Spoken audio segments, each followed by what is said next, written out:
بسم اللہ الرحمن الرحیم۔ السلام علیکم ورحمۃ اللہ۔ وعلیکم السلام۔ ڈاکٹر صاحب، ایک اور نشست کے ساتھ میں آپ کی خدمت میں حاضر ہوں۔ آج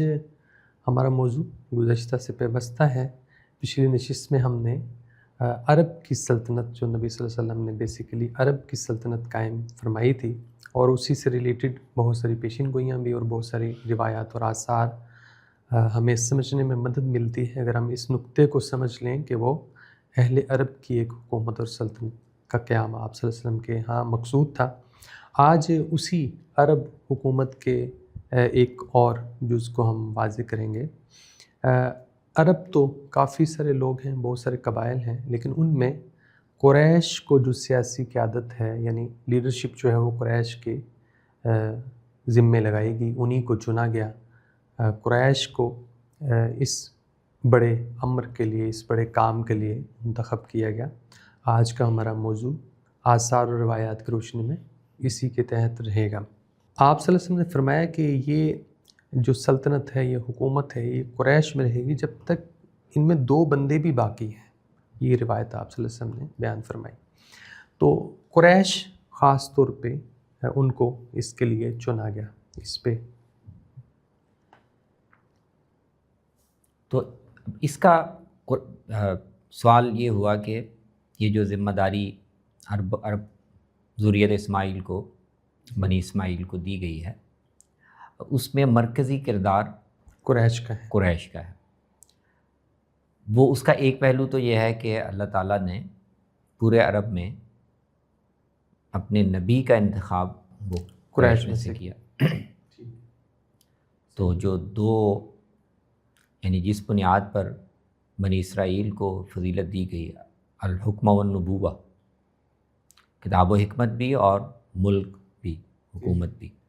وہی عرب کو بھی مل رہی ہے۔ لیکن دونوں کے لیے قریش کے تو بہت سے قبائل ہیں، عرب کے بہت سے قبائل ہیں، قریش ان میں سے ایک قبیلہ ہے۔ تعداد میں قریش سے زیادہ بڑی تعداد والے قبائل موجود ہیں۔ طاقت کے لحاظ سے، جنگجوئی کی صلاحیت کے لحاظ سے بہت بڑے بڑے قبائل ہیں، پورے عرب میں موجود ہیں۔ لیکن نبوت کے لیے بھی اللہ تعالیٰ نے قریش کا انتخاب کیا۔ قریش میں سے، بنو ہاشم میں سے اللہ نے اپنے نبی کو چنا، اور جو سلطنت قائم کی گئی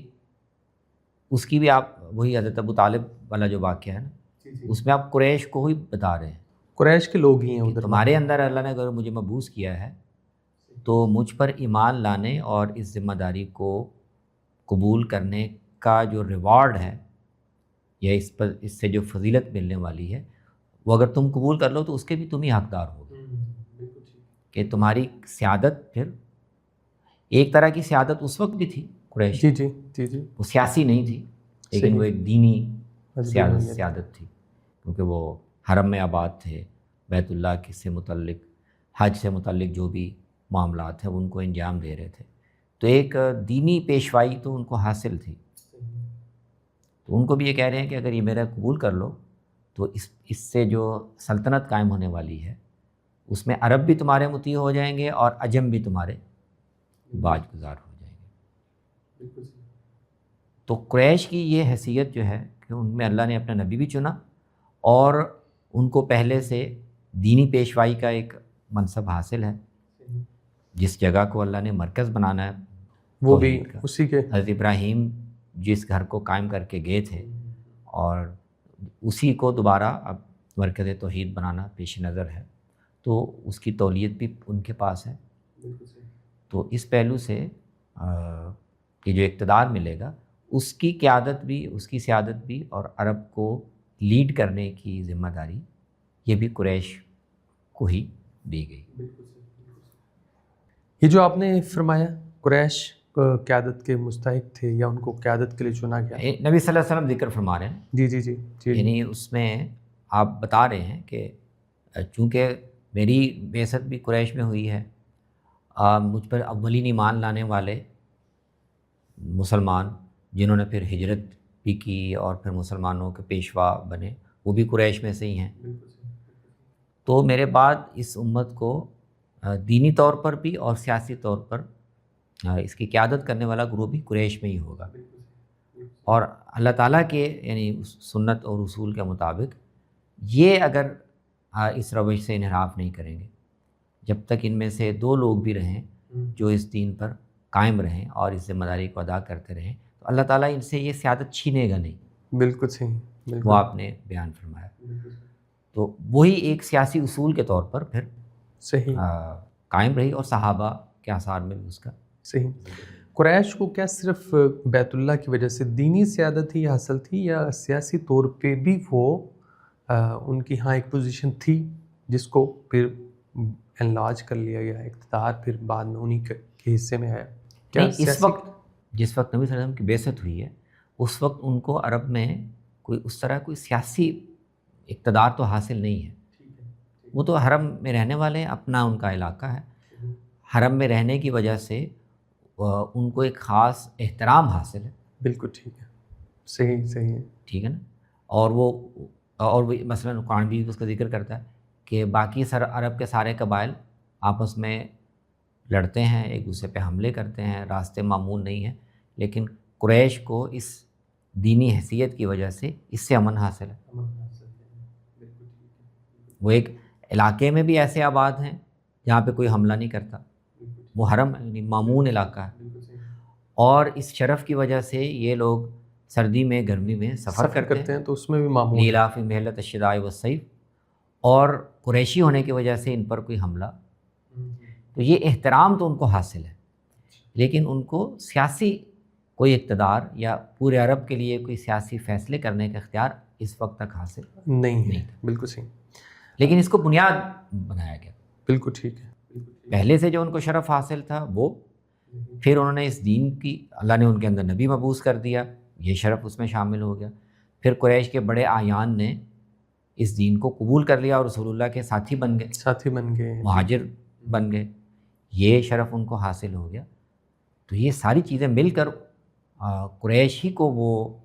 مرتبہ اور مقام دیتی ہیں جو کسی اور کو نہیں حاصل، جو کسی اور کو حاصل نہیں ہے، کہ اب اگر پورے عرب پر اقتدار اگر قائم کرنا ہے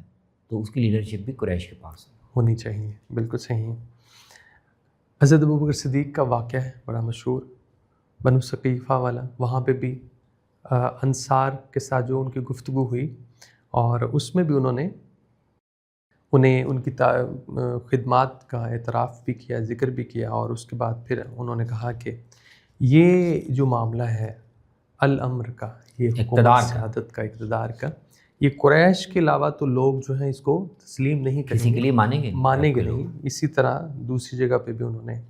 یہاں یہ بھی فرمایا کہ ان کے جو اچھے لوگ ہیں وہ اچھوں کی پیروی کریں گے، اور ان کے جو برے لوگ ہیں وہ انہی کے برے لوگوں کی پیروی کریں گے۔ ان کی خدمات کا اعتراف کر کے انہیں بتایا کہ آپ کی خدمات اپنی جگہ ہیں، لیکن صورتحال یہ ہے کہ قریش کو جو اقتدار کا معاملہ حاصل ہے، اقتدار کے لیے وہ سب سے زیادہ موزوں ہے۔ تو وہی اصل میں جس بنیاد پر نبی صلی اللہ علیہ وسلم ذکر فرما رہے ہیں، جی وہی، اور اس کے یعنی بہت ہی واضح اسباب ہے۔ قریش کو سیاسی اتھارٹی عرب کے لوگوں میں اس سے پہلے حاصل نہیں تھی، لیکن جو حیثیت اس کو حاصل ہے وہ بنیاد بن رہی ہے اس کی۔ بالکل صحیح۔ اب اگر پورے عرب کو ایک سلطنت میں منظم کرنا ہے، مرکزی حکومت، تو اس میں مرکزی حکومت ایک قائم کرنی ہے، اور ان کو ایک قوم کے طور پر ایک ذمہ داری دینی ہے، تو اس میں اگر آپ نظر ڈالیں تو عرب میں کس کو یہ ذمہ داری دی؟ تو قریش پر ہی نظر ٹھہرے۔ قریش، بالکل ٹھیک، بالکل صحیح۔ اچھا، تو اسی کو پھر ایک سیاسی اصول، یعنی وہ فطری، یعنی ایسا نہیں ہے کہ نبی صلی اللہ علیہ وسلم اس کو کوئی کسی شرعی حکم کے طور پر یا کسی شرعی پابندی کے طور پر بیان کر رہے ہیں، جبکہ اس ویسے لوگوں کو اس کا سیاسی طور پر یا پولیٹیکل سائنس کے لحاظ سے اس کی کوئی بنیاد نہیں، ایسا نہیں ہے۔ بالکل صحیح۔ یعنی جو زمینی حقیقتیں ہیں، جو تاریخی حقیقتیں ہیں، اور سیاسی طور پر اقتدار کی ذمہ داری کس کو دی جا سکتی ہے، آپ اس کو بیان کر رہے ہیں۔ بالکل صحیح۔ یعنی اب بہت پریکٹیکل اپروچ کے یہ ساتھ ایک امر واقعہ کا بیان ہے، جی امر واقعہ کا، اور اسی کی آپ تاکید بھی کر رہے ہیں کہ اس امر واقعہ سے ہم دیکھیں گے صحابہ بھی یہی کہنا بالکل چاہتے ہیں صحیح، کہ چونکہ ذمہ داری کی تاریخی اور سیاسی صورتحال کے لحاظ سے ذمہ داری کسی کو دینی ہے، ورنہ یہ ایک قوم کے طور پر، ایک امت کے طور پر یہ ذمہ داری ادا نہیں کی جا سکتی۔ کس کو دینی ہے؟ وہ قریشی ہو سکتے ہیں۔ تو اب اس پہلو سے اس کی پابندی کرنا اور قریش کے اقتدار کو چیلنج نہ کرنا وہ ایک یعنی استلزاماً ایک دینی ذمہ داری بن جاتی ہے کہ اگر اس کو چیلنج کرو گے تو اس کی زد اس دینی ذمہ داری پر پڑے گی جو اللہ نے اس امت پر دی، ورنہ اصل میں وہ ایک سیاسی اصول ہی کا بیان ہے۔ بالکل صحیح۔ تو حضرت ابوبکر بھی جی اسی کو بنو سعدہ انصار کے میں سامنے وہی بیان فرمایا۔ انصار کو یہی بتا رہے ہیں کہ آپ کی خدمات دین کے لیے ان کا کوئی انکار نہیں، بالکل صحیح۔ لیکن معاملہ کیا ہے، ہم نے ایسے گروہ کو قیادت اور اقتدار دینی ہے کہ سارے عرب کے لوگ اس کی اطاعت قبول کرنے پر تیار ہوں، تو انصار نہیں ہو سکتے۔ بالکل صحیح۔ پورے عرب میں کوئی اور گروہ جس پر سارے عرب کے لوگ اس کو قبول کر لیں اور وہ یہ کلیم کر سکے وہ قریش ہی ہیں۔ اور یہی بات عبداللہ بن عمر بن عاص کے ایک جملے پہ حضرت معاویہ بھی کہہ رہے ہیں۔ وہ جملہ انہوں نے کہا کہ سیکون ملک من قحطان، تو اس کو فوراً انہوں نے کہا کہ نہیں، یعنی یہ بات تو نہ اللہ نے قرآن میں کہی، نہ نبی صلی اللہ علیہ وسلم کے آثار میں ہمیں یہ بات ملتی ہے، اور ان ھذا الامر فی قریش لا یعادیہ احد، یہ تو معاملہ جو ہے وہ سارا قریش کے اندر ہی رہے گا، یعنی ان کے ہاں بھی یہ چیز معاویہ کے ہاں وہ جی یہ سیدنا معاویہ، یہ بخاری میں روایت ہے کہ ان کے سامنے عبداللہ ابن عمر نے ایک نبی صلی اللہ علیہ وسلم کی پیشین گوئی کا ذکر کیا۔ اچھا کہ ٹھیک ہے۔ آگے چل کر جب تاریخ آگے چلے گی تو ایک وقت میں جا کر قحطان میں سے بھی ایک بادشاہ ہوگا جو عرب پر حکومت کرے گا۔ اچھا یہ پیشین گوئی ہے، یہ پیشین گوئی ہے۔ تو اس پر سیدنا معاویہ کو تھوڑا تردد ہوا، کیونکہ ان کے سامنے جو روایات تھیں قریش کے اقتدار سے متعلق تھیں، اور ان کا خیال یہ تھا، تاثر یہ تھا کہ بظاہر حدیث کے الفاظ بھی یہ بتاتے ہیں کہ یہ قریش میں ہی رہے گا جب تک ان میں 2 آدمی باقی رہیں، لیکن وہ ساتھ شرط ہے ما اقام الدین، جب تک دین پہ قائم رہیں۔ اور یہ بھی ہے کہ جو ان کے مقابلے میں اٹھنا شروع کرے گا لا یعادیہم احد الا کبہ اللہ، جب تک یہ دین پر قائم رہیں گے ان کے مقابلے میں جو اٹھے گا تو اللہ تعالیٰ اس کو رسوا کرے گا۔ تو سیدنا معاویہ کا خیال یہ ہے کہ یہ ہمیشہ ایسا ہی رہے گا، اس طرح دیکھ رہے ہیں، اس طرح دیکھ رہے ہیں۔ اور تو وہ ان سے کہہ رہے ہیں کہ یہ تم بڑی عجیب حدیث بیان کر رہے ہو، ہم نے نہیں سنی نبی صلی اللہ علیہ وسلم سے۔ اور بہرحال میں اس میں یہ پہلو بھی ہو سکتا ہے کہ اگر ایسی کوئی پیشین گوئی ہے لیکن جس کے ظہور کا وقت ابھی آئے گا، تو اس ماحول میں یہ بھی ایک بڑا اہم پہلو ہے۔ ایک روایت یا ایک بات اپنی جگہ درست ہو سکتی ہے، لیکن ایک ایسے ماحول میں جس میں بہت سے گروہ ہیں، جیسے آگے ہم دیکھیں گے عرب میں ہی بہت سے ایسے گروہ ہیں جو قریش کی اس حیثیت کو چیلنج کر رہے ہیں، تو ان کو ایک سپورٹ مل جائے گی کہ ہاں امکان تو ہے اس کا کہ قریش نہ ہو بلکہ کوئی اور بادشاہ بن جائے۔ تو ہو سکتا ہے ان کے ذہن میں یہ پہلو ہو کہ اس ماحول میں ایسی روایت جس کا جو اس وقت اصول نہیں بن سکتی، اس کو بیان کرنا جس سے لوگ غلط نتائج اخذ کریں، یہ مناسب نہیں۔ یہ بھی ممکن ہے کہ ان کو حقیقتاً تردد ہو، یہ روایت شاید بیان کرنے میں ان کو غلطی ہو رہی ہے، کیونکہ حضور صلی اللہ علیہ وسلم نے جو ہمیں بتائیں بہت ساری روایات، وہ تو یہی ہے کہ قریش میں یہ اقتدار رہے گا۔ تو یہ جو بھی پہلو ہے، لیکن اتنی بات واضح ہے کہ صحابہ کے ہاں یہ تصور اور یہ اصول واضح اور مانا ہوا ہے کہ اقتدار اصل میں اس عرب سلطنت کا یا بنی اسماعیل کا وہ قریش کے اندر ہی رہے گا۔ اسی طرح جیسے آپ نے بھی اشارہ فرما دیا تھا کہ بہت سارے دیگر قبائل یا دیگر جو گروہ تھے وہ چیلنج کرنا شروع ہو گئے تھے اس بات کو کہ یہ اقتدار قریشی کے اندر کیوں ہے۔ جی اس طرح کا ایک واقعہ آتا ہے کہ کچھ اہل کوفہ کے کچھ لوگ تھے جن کے ہاں یہ چیز پیدا ہو رہی تھی، تو حضرت عثمان رضی اللہ تعالیٰ عنہ نے حضرت معاویہ کے پاس شام بھیجا کہ آپ ان کے ساتھ مکالمہ کریں، ان کو سمجھائیں۔ انہوں نے ان کا بڑا اکرام کیا، کچھ دن ان کے ساتھ اٹھتے بیٹھتے رہے، کھانا کھایا تاکہ ان کی بات جو ہے وہ واضح ہو سکے، جب انہوں نے اپنی مانوس ہو جائیں اور بات ہو اپنی کھل کے بات کر سکیں۔ جب ان کی وہ بات سامنے آئی اور انہوں نے یہی اعتراضات پیش کیے، تو اس پہ پھر سیدنا معاویہ نے بڑی خوبصورت جملے بولے قریش کے بارے میں۔ میں چاہتا ہوں کہ میں یہاں دہرا دوں، پھر آپ اس پہ ذرا وضاحت فرمائیں۔ ہاں، ایک تو اس واقعے کا نا تھوڑا پس منظر میں بتا دوں۔ یہ لوگ کون تھے اور کیا کون تھے، یہ تبری نے نقل کیا ہے، غالباً یہ سن 32 یا 33 کا اچھا، واقعہ، حضرت عثمان کا دور، عثمان کے آخری سالوں میں یہ، اور جب یہ مختلف قسم کے لوگ جی اٹھنا شروع ان ہو کے گئے، ناقدین اٹھنا شروع ہو گئے تھے، تو یہ جو باغیوں کے مختلف گروہ تھے جو مصر سے، کوفہ سے، یہ اس سے تھوڑا پہلے کا واقعہ ہے، ٹھیک ہے نا؟ تو یہ جو عنصر ہے، یعنی یہ جو میں نے کہا نا کہ نبی صلی اللہ علیہ وسلم نے قریش کو سیادت حاصل ہونی چاہیے، اور سیدنا ابوبکر نے بھی سقیفہ بنو سعدہ میں یہ اصول بیان کیا، وہ اصل میں ایک زمینی حقیقت کا بیان تھا، لیکن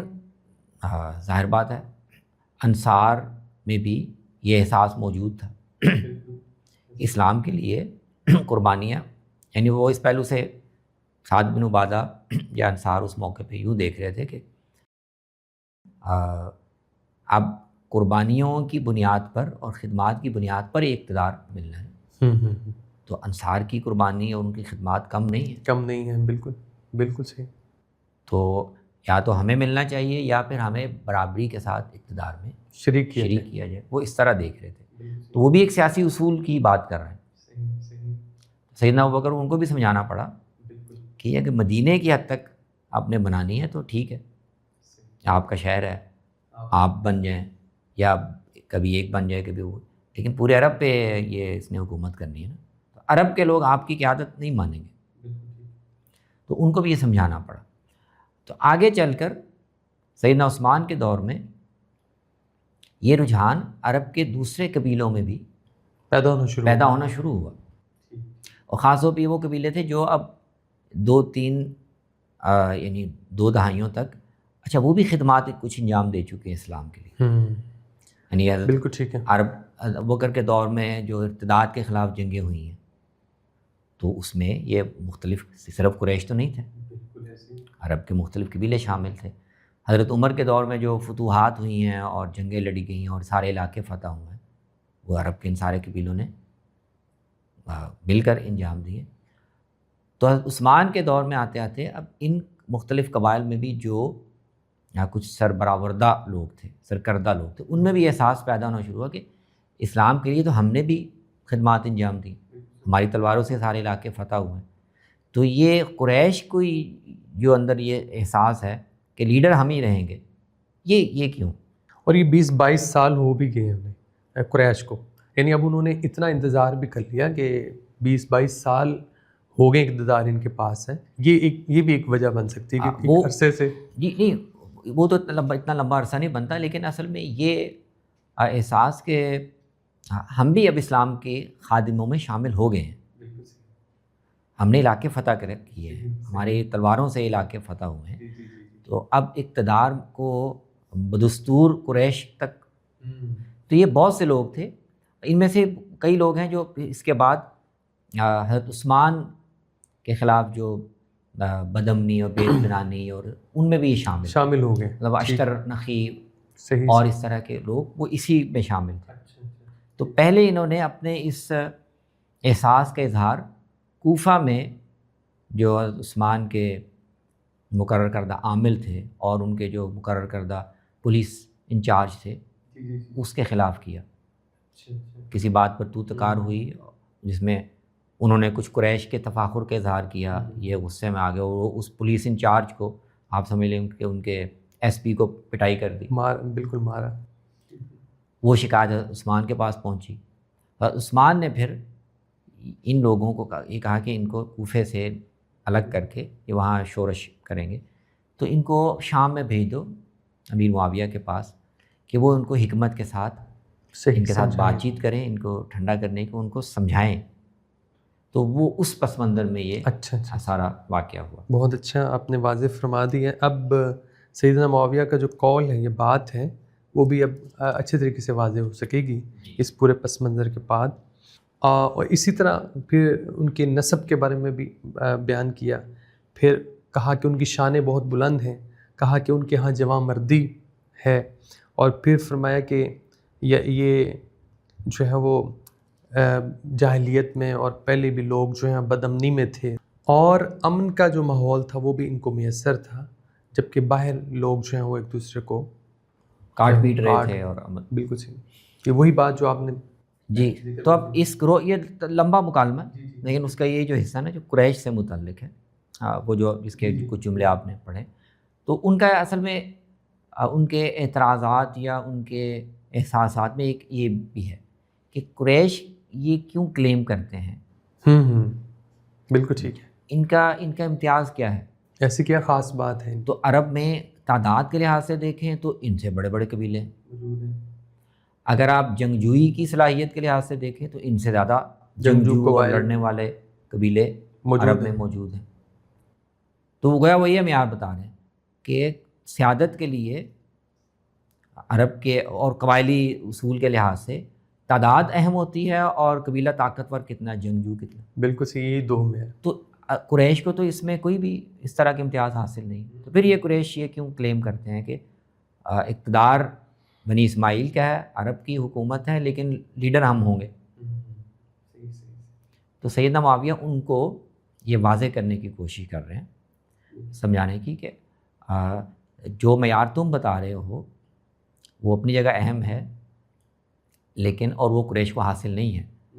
لیکن قریش کو اور کچھ امتیازات حاصل ہیں جس کی وجہ سے وہی اس کے لیے موضوع، اور وہی چیزیں جو ہم نے بتائی، جو آپ نے بالکل ایک تو دیکھا نا، وہ نسب کے لحاظ سے عرب میں جنگجوئی اور اس کے علاوہ وہ ایک مسلمہ تصور ہے کہ جو مختلف قبیلے ہیں وہ اپنے حسب کے لحاظ سے کچھ برتر قبیلے ہیں، کچھ درمیانی قبیلے ہیں، تو قریش کا شمار تو عرب کے بہترین قبائل میں ہوتا ہے۔ پھر ان کے جو اوصاف ہیں باقی قبائل میں جنگجوئی ہوگی، تندخوئی ہوگی، لیکن یہ اچھے اخلاق، حلم، تدبر، یہ ان اوصاف سے وہ متصف ہے۔ پھر یہ کہ اللہ تعالیٰ نے اس کو تکوینی طور پر جو ایک شرف دیا ہوا ہے کہ وہ حرم میں آباد ہیں اور اس وجہ سے وہ مامون ہیں، یہ تو ان کو جاہلیت میں بھی حاصل رہا اور اسلام کے بعد بھی یہ تو کسی اور کو حاصل نہیں ہے۔ بالکل صحیح۔ پھر آگے وہ یہ بھی بیان کرتے ہیں پھر اللہ نے ان میں سے اپنے نبی کو مبعوث کیا، تو نبی کی ان میں بعثت ہوئی ہے۔ پھر انہوں نے آگے بڑھ کر اللہ کے نبی کے دیے لائے ہوئے اس دین کو قبول کیا، تو یہ وہ سارے امتیازات ہیں جس کی وجہ سے قریش کو یہ حیثیت حاصل ہے۔ اور اس کے ساتھ وہ ایک اور اہم بات ان کو یہ بتا رہے ہیں کہ دیکھو تم اگر چیلنج کرو گے ان کو تو اس وقت تمہیں یہ جو سیادت، اقتدار حاصل ہے، امن حاصل ہے، عربوں کی باہمی خانہ جنگی ختم ہو گئی ہے، اب ایک سربلند قوم کے طور پر حاصل ہو، تو یہ نہ بھولو کہ وہ قریش کی سیادت کی وجہ سے ہے۔ بالکل ٹھیک۔ یہ جو شرازہ جڑا ہوا ہے وہ اس لیے ہے کہ قریش کی اس حیثیت کو عرب کے لوگ مان رہے ہیں، تو ایک دفعہ اس کو چیلنج کرو گے، اس کو توڑو گے تو یہ سارا کچھ ختم ہو جائے گا۔ اس کے عواقب بھی بتا رہے ہیں کہ یہ وہ بڑا اہم مکالمہ ہے جس سے ہمیں یہ، اور یہی رجحان ہے جو پھر بعد میں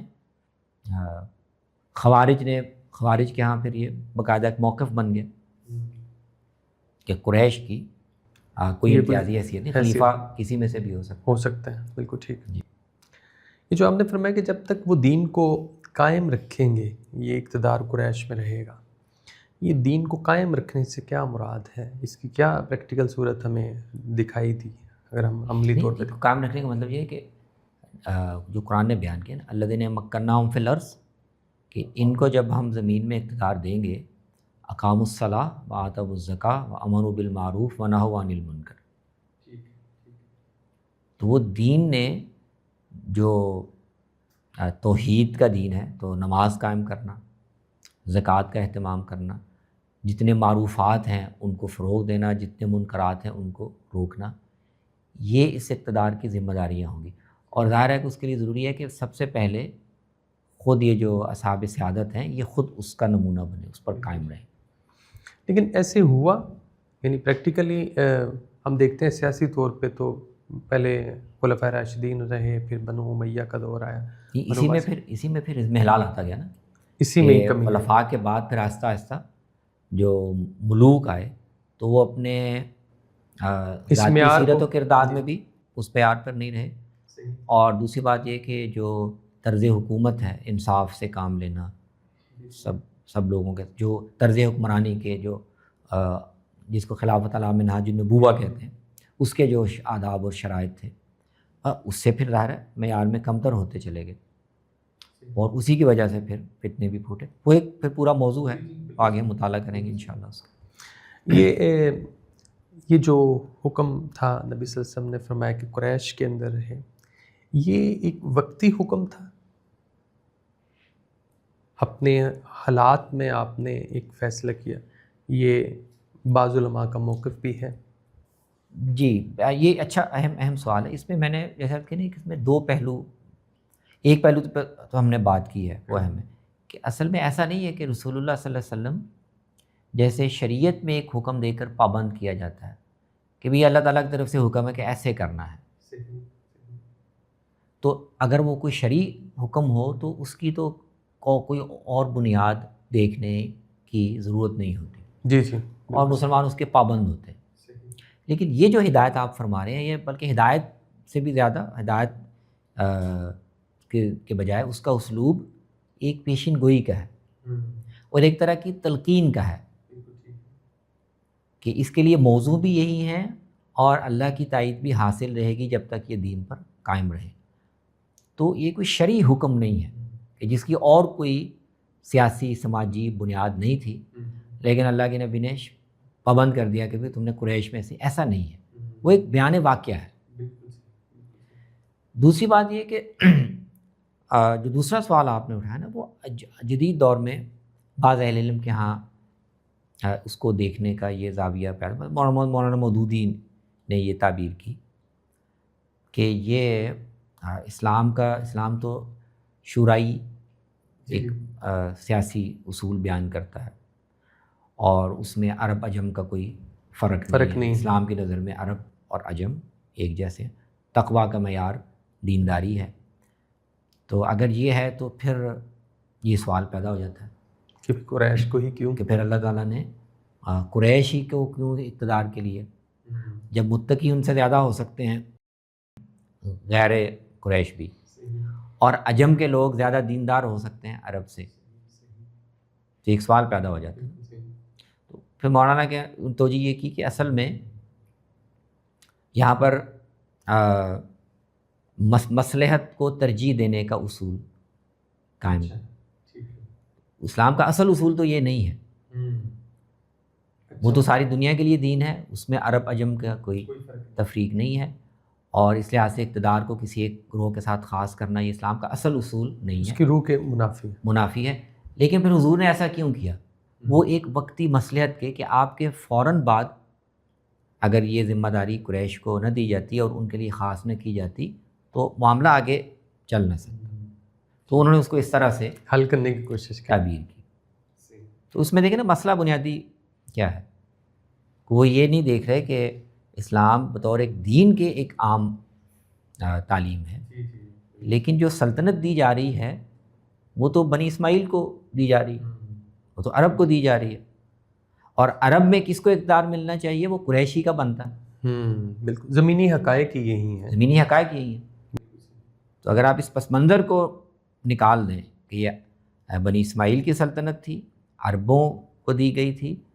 اور عربوں میں کس کو اقتدار ملنا چاہیے اس کا رہنما اصول بیان کیا گیا تھا, تو پھر اس کی توجیہ میں یا اس کی تفہیم میں سوالات پیدا ہوتے ہیں. وہ پھر ایک کمپرومائز, مولانا مودودی کی تعبیر کا مطلب کم بیش یہ بنتا ہے کہ نبی صلی اللہ علیہ وسلم کو اسلام کے اصل اصول پر ایک کمپرومائز کر کے, سمجھوتا کر کے ایک وقتی مصلحت کو ترجیح دینا پڑے. یہ خلافت جو ہے وہ قریش کے ساتھ خاص ہے, یہ موضوع چل رہا ہے. ہمارے ہاں فقہا اور متکلمین کے ہاں بھی بحثیں ہیں. ان کے ہاں بحثیں جو ہیں وہ کس نوعیت کی پیدا ہوئیں؟ پھر یہی وجہ تھی جو ہم جس پہ ڈسکس کر رہے ہیں کہ اس کی اصل پوزیشن کو نہ سمجھنا, جس کی وجہ سے یہ بحثیں پیدا. فقہا اور متکلمین کے ہاں یہ بحث ایک اور حوالے سے پیدا ہوئی. میں نے بتایا کہ یہ عرب کے قبائل میں بھی یہ احساس پیدا ہو گیا تھا, بعض قبائل میں. اسی کو پھر بعد میں جب کچھ مذہبی سیاسی گروہ بنے جیسے خوارج, انہوں نے اس کو ایک مذہبی موقف کے طور پہ اختیار کر لیا کہ خلافت کی قریش کے ساتھ تخصیص نہیں ہے, کوئی بھی بن سکتا ہے. معتزلہ کا جو گروہ وہ اس کے رجحان بھی اسی طرح کے تھے، تو یہ معتزلہ کا ایک موقف بن گیا کہ خلافت قریش کے ساتھ خاص نہیں۔ تو اس کے تقابل میں جو اہل سنت کی کلامی روایت ہے، فقہی روایت ہے، انہوں نے اس کو ایک کلامی یا مذہبی موقف کے طور پر پیش کیا کہ نہیں، خلافت قریش کے لیے ہے اور خلیفہ کا قریشی ہونا ضروری ہے۔ اب دیکھیں یہ بنیاد کے لحاظ سے تو ٹھیک ہے، یعنی جب یہاں سے بات شروع ہوئی تھی وہاں پر یہ ایک بالکل صحیح قابل عمل سیاسی اصول تھا، لیکن سیاسی اصول جو ہے وہ اس کی اپلیکیبلٹی یا اس کی جو پریکٹیکیلٹی ہے وہ تو حالات جیسے جیسے بدلتے جائیں گے تو وہ کمزور ہوتی جائے گی۔ تو عربوں کا اقتدار جیسے جیسے ان کا معیار حکومت گرتا چلا گیا اور عوامل شامل ہو گئے تو وہ آہستہ آہستہ کمزور ہوتا چلا گیا۔ تو اس ماحول میں جب ابھی یعنی عربوں کی خلافت کے علاوہ اور پھر کون سا گروہ ہے یا کون سی عصبیت ہے جو اس کو سنبھال سکتی ہے، یہ کوئی مضبوط امیدوار متبادل سامنے نہ آنے تک درمیان کے عرصے میں ہمارے متکلمین فقہا نے پھر مذہبی استدلال کے لحاظ سے اس کو سپورٹ کرنے کی کوشش کی ہے کہ خلیفہ بہرحال قریش میں ہی ہونا چاہیے تاکہ ایک طرح کی ایک سطح کی مرکزیت قائم رہے۔ لیکن جب وہ تاریخ میں وہ عمل آگے چل کر ختم ہو گیا، عباسیوں کے بعد بالکل ہی ختم ہو گیا، تو پھر بعد کے دور میں آپ کو نظر آتا ہے کہ فقہا کے ہاں بھی زاویہ نظر بدلنا شروع ہو گیا، اور وہ کہتے ہیں کہ وہ پہلے کے دور کے جو لوگ فقہا وہ کہتے ہیں کہ یہ ایک شرعی حکم ہے اور اس پر امت کا اجماع ہے، اور جو اس سے اختلاف کرے وہ شاذ اجماع کے خلاف بات کرتا ہے، وہ اس کو ایک فقہی زاویے سے دیکھتے ہیں۔ لیکن جب وہ عملاً ختم ہی ہو گیا اقتدار، عباسیوں کا ختم ہو گیا، فاطمیوں کا ختم ہو گیا، امویوں کا ختم ہو گیا، تو پھر بعد کے دور میں آپ کو فقہا اس کو صحیح تناظر میں دیکھتے ہوئے نظر آتے ہیں کہ اصل میں نبی صلی اللہ علیہ وسلم نے یہ پیشین گوئی کی تھی اور وہ مشروط تھی اس سے کہ وہ ما اقام الدین، تو جب تک وہ سنبھال سکے انہوں نے سنبھالا، جب وہ ختم ہو گیا اقتدار بھی ختم ہو گیا۔ بالکل صحیح۔ اچھا، یہ ہماری ساری بحث ہے، آخر میں ایک سوال یہ پوچھنا چاہوں گا، آج ہم جمہوریت کے دور میں بیٹھے ہوئے ہیں اور جمہوری حکومتیں قائم ہیں، سلطنتوں کا دور ختم ہو چکا ہے، آج ہم اسلام کے موقف کو ہم دیکھ لیا، شروع میں نبی صلی اللہ علیہ وسلم نے کیسے قریش کو اقتدار سونپا اور اس کے بعد ہماری تاریخ ہمارے سامنے ہے۔ آج جمہوریت بالکل اور طرح سے چیزوں کو دیکھ رہی، تو ان چیزوں کو ہم آپس میں کیسے کمپیٹیبل کریں گے آج کے دور میں؟ یعنی جمہوری آج کا جو جدید جمہوری تصور ہے اس میں کیا ہم عرب سلطنت اور اس میں قریش کو اس کو ہم کیسے دیکھ سکتے ہیں؟ تو دیکھیں بنیادی طور پر تو یہ دو بالکل ہی مختلف تاریخی تناظر بھی مختلف ہیں اور